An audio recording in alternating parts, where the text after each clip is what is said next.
Hey everyone, welcome back to the channel. Today we're going to be continuing in Stave 1 of A Christmas Carol. This is the part 2 video. If you haven't already watched part 1, then please go back and watch that first. And if you haven't already read Stave 1 or listened to an audiobook of it recently, please do that before you do these videos, because you're not going to be able to keep up with everything if you haven't read it recently and feel familiar with the text. So let's dive straight in. We, in the first part, went through how Marley is initially presented, how Scrooge is initially presented. Now we're going into his interactions with a few different people. In part 1, we also did the interaction with his clerk, Bob Cratchit. Now we're moving into his interaction with his nephew, and the nephew's name is Fred. So the nephew here, his name is Fred. And Fred is a very interesting and very important character. I would argue this is kind of an interesting take on this, I would say, but the nephew is almost described in a way to be like another spirit, like angel guide sort of thing for Scrooge. So obviously you've got Marley's ghost, Ghost to Christmas Past, Ghost to Christmas Present, Ghost to Christmas Future. Yep. I would argue that Fred is also almost supernaturally described at the beginning. And one of the reasons why I say that is look at the way that he is described. So he comes out of the fog and frost. So you can imagine that this guy like walking through and there's this fog and stuff all around him. So straight away that seems quite positive. Almost sounds like something out of a music video, right? And then he comes in, he is literally glowing because of the walk through London. He's like warm, but he's like glowing. And his face is ruddy and handsome. His eyes are sparkling, and his breath, as happens when it's cold, and obviously it's cold in England a lot, so we know about this, his breath like smoked as he comes, right?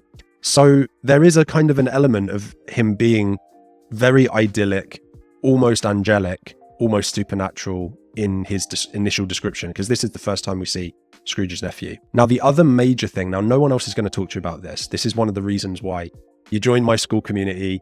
You come into my house right here, because I can give you some of this crazy intricate stuff because I've been doing this for a long time.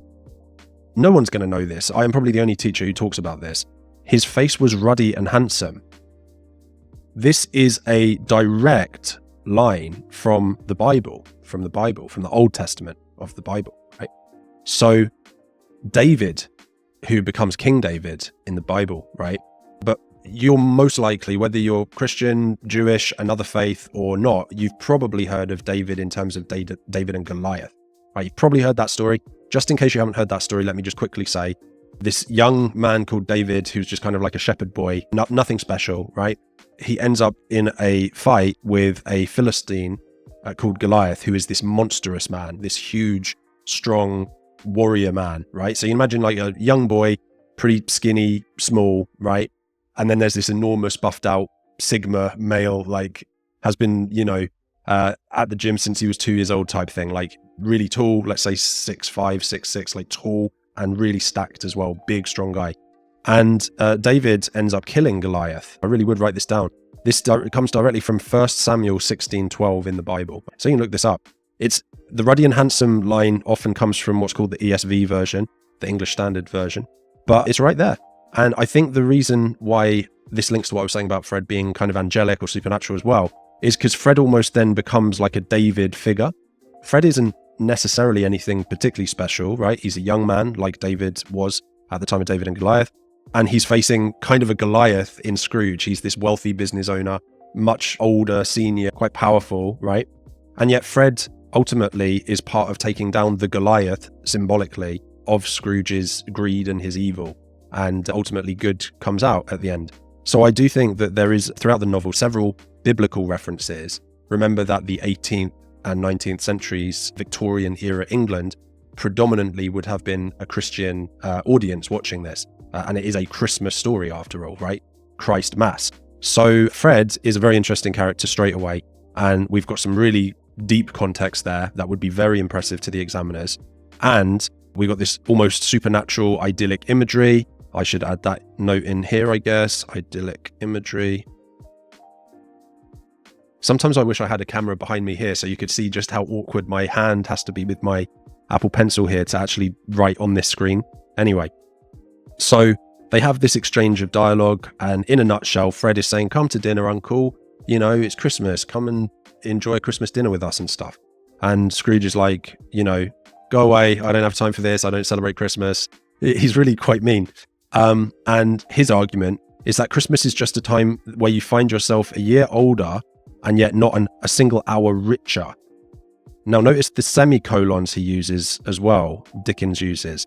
So he's deliberately trying to slow these lines down with that heavy semicolon punctuation to really emphasize his kind of viciousness and his frustration at Fred. He's like, why do you celebrate Christmas?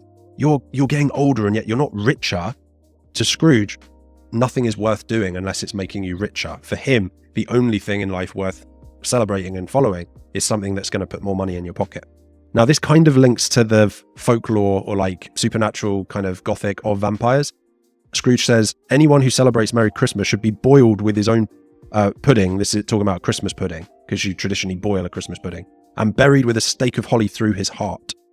Now, that's the line that makes me know that he's kind of talking about vampires. And, you know, gothic stories and stuff would have included talking about vampires. This is, just so you're aware, this is pre-Dracula. Dracula was written in 1897, and this was written in 1834.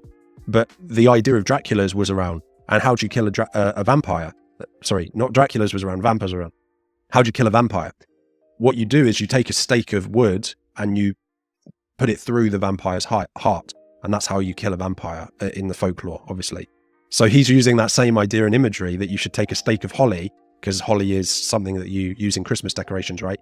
Get the holly and shove it straight through someone who celebrates Christmas, through their heart to kill them. He sees them as monsters. I don't really know if he's being serious or not here, if I'm being totally honest. But I do think that he wants Christmas to be killed. I do believe that bit. Nephew Fred doesn't stop. He just keeps going and keeps arguing why Christmas is great. And then he says something that I think is really awesome. This is one of my favorite lines in the whole novel. He says that Christmas is the one time of the year where people think of those below them, not as below them, but actually as fellow passengers to the grave. And I just think that's such a powerful line, because what Fred is saying is so real here. He's saying, look, Christmas is one time where we all just shut up and are just nice to each other. Even if we don't really like each other, we just try to be nice to each other for one day a year.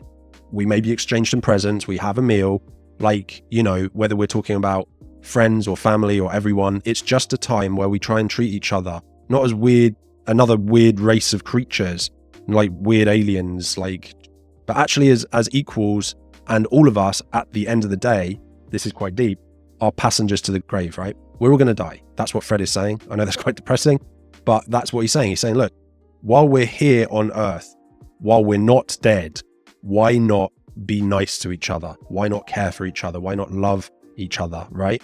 At least for one day a year. Come on, come on. So I really like that, and I think there's a lot of wisdom in that. I think that's true. So then he argues back as well. So Scrooge obviously uses this is a juxtaposition or a contrast, right? Juxtaposition of, oh, well, you're a year older, but not an hour richer. Notice also the deliberate playing around of time. A year older, so a lot older. A year is a long time, but not even a single hour richer, not even like 60 minutes, right? Not even like a tiny bit richer.